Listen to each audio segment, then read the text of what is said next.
Special guest sa The Riza May Show, ang respetadong anchor at Vice President for News Programs ng GMA Network na si Jessica Soho. Si Bulilit Dabarkad si Riza nagpasample bilang isang news anchor at nakipagkulitan pa sa mga taga-newsroom. Makichika kay Aubrey Carampel. Umpisa pa lang ng episode, umiral na ang pagkabibo ni Riza May Dizon sa noontime hit program niyang The Riza May Show. Ang kanyang guest, walang iba kundi ang respetadong news anchor at Vice President for News Programs ng GMA Network na si Jessica Soho. Palit muna tayo upuan, ha? Sige, sa'yo na muna. Oops, kaya mo ba? Represilya niya po.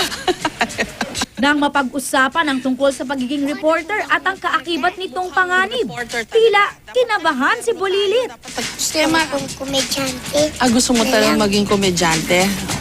Natatakot po ako eh. Tsaka hindi po ako masyadong matalino. Hindi. Matalino ka. Siyempre, di pinalagpas ni Riza na mag-ala news anchor. Malaking karangalan ang tinanggap ng ating kapuso sa katatapos. Kuya, sandali lang po. Mula studio, nag-tour si Riza sa newsroom. Ayan. Lepo! Ngayong gabi, wala na kaming may balita kasi nagkagulo na. Andito na lahat. Wala na, tinigil na nila mga trabaho. Wala po magtatrabaho. Lahat gusto makapicture. Papagalitan kayo ni Ma'am Jet. At syempre pa, bumida na si Riza sa pag-cha-cha. Tas po kay! Ayaw sumunod sa akin, ha? Ikaw po yung pinamagaling. Showdown tayo, ha? Cha-cha!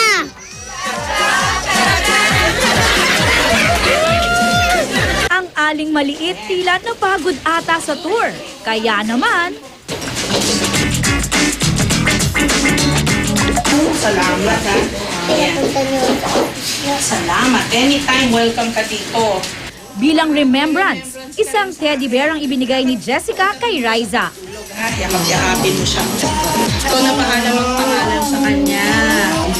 Ayan, ikaw na bahala magpangalan sa kanya. Aubrey Carampel, updated sa Showbiz Happenings.